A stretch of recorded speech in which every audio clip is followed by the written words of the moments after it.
जीना lifestyle को आपको स्वागत। ये देखो ये हूँ पियाज पत्र। आज आम ये पियाज पत्र रेसिपी बनइबा। वीडियो टी कंटिन्यू करंतु। कंटिन्यू कले जानि परबे आम पियाज पत्र रे कोन रेसिपी बनाउछे केमती बनाउछे। चैनल रे नुआ थिले सब्सक्राइब करिवे, वीडियो टी भल लागले लाइक करिवे, बहुत मात्रा शेयर करिवे। एबे चलंतु रेसिपी टी स्टार्ट करिवा। एबे पियाज पत्र काटिबा।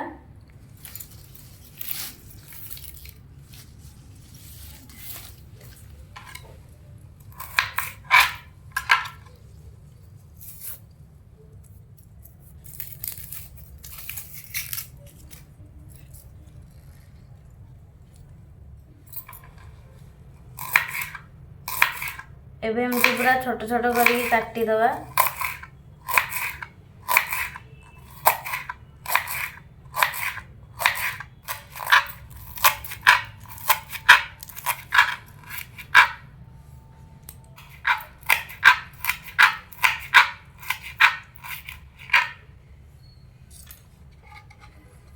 एबे प्लेट रे रखिवा।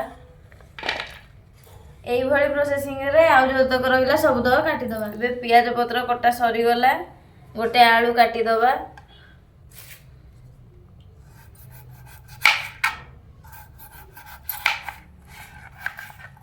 एमती पूरा छोट छोट करी आलू काटिदबा। एबे आलू को पूरा छोट छोट करी काटिदेले एबे पियाज पत्र ऊपर आलू को रखिबा।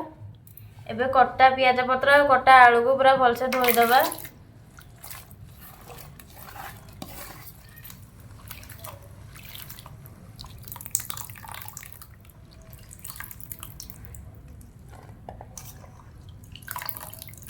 एथिरे बेसन पकेइबा, कटा कंचा लंका पकेइबा, कटा धनिया पत्र पकेइबा, स्वाद अनुसार लूण पकेइबा, लंका गुंड पकेइबा, अल्प पानी दबा।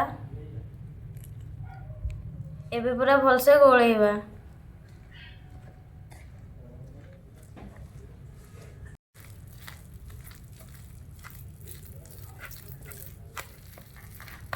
एबे गोला सरीगला। गैस चूल्हा लगे कड़ाई बसे देछि। कड़ाई रे रिफाइन तेल दे देछि।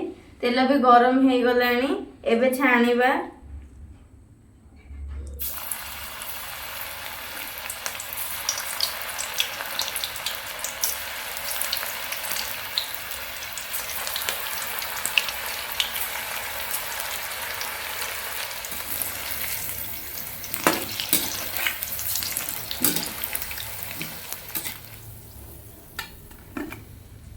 यही भाई प्रोसेसिंग रे आउ जो तक रहा सब तक छाणीदबा।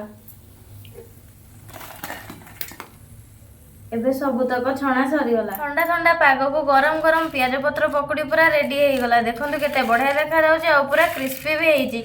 एमिति आपण माने थरे ट्रायल करंतु। रेसिपी टी केमती न लागिला कमेंट माध्यम रे निश्चय जणाइबे। एमिति नुवा नुवा रेसिपी देखिबा पई चैनल को जल्दी जल्दी सब्सक्राइब कर दियंतु। रहिले जय जगन्नाथ।